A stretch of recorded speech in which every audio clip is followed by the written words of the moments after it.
Alors bonjour à tous, aujourd'hui nous continuons notre lecture du catéchisme de l'Église catholique au travers du compendium et nous en sommes rendus à la question numéro 176 qui est qu'est-ce que la succession apostolique? Eh bien la succession apostolique, c'est la transmission par le sacrement de l'ordre de la mission et de l'autorité des apôtres à leurs successeurs, les évêques. Par cette transmission, l'Église demeure en communion de foi et de vie avec son origine, tandis qu'au long des siècles, elle exerce son apostolat par la diffusion du royaume du Christ sur la terre. Alors pour étayer ces propos, prenons les paragraphes 861 à 865 du catéchisme de l'Église, qui se trouve sous l'intitulé « Les évêques successeurs des apôtres ». Donc, pour que la mission qui leur avait été confiée puisse continuer après leur mort, les apôtres donnèrent mandat, comme par testament, à leurs coopérateurs immédiats d'achever leur tâche et d'affermir l'œuvre commencée par eux, leur recommandant de prendre garde au troupeau dans lequel l'Esprit Saint les avait institués pour paître l'Église de Dieu.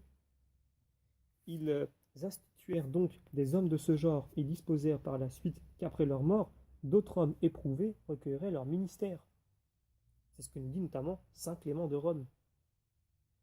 De même que la charge confiée personnellement par le Seigneur à Pierre, le premier des apôtres, est destinée à être transmise à ses successeurs, constitue une charge permanente.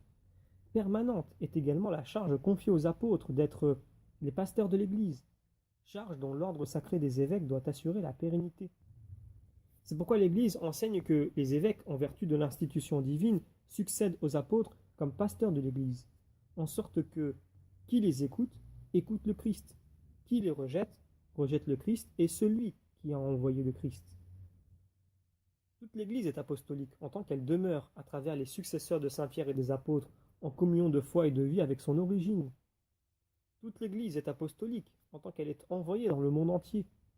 Tous les membres de l'Église, toutefois de diverses manières, ont part à cet envoi. La vocation chrétienne est aussi par nature vocation à l'apostolat. On appelle apostolat toute l'activité du corps mystique qui tend à étendre le règne du Christ à toute la terre. Le Christ envoyé par le Père étant la source et l'origine de tout l'apostolat de l'Église, il est évident que la fécondité de l'apostolat, celui des ministères ordonnés comme celui des laïcs, dépend de leur union vitale avec le Christ.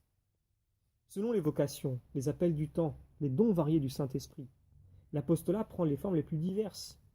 Mais c'est toujours la charité, puisée surtout dans l'Eucharistie, qui est comme l'âme de tout apostolat.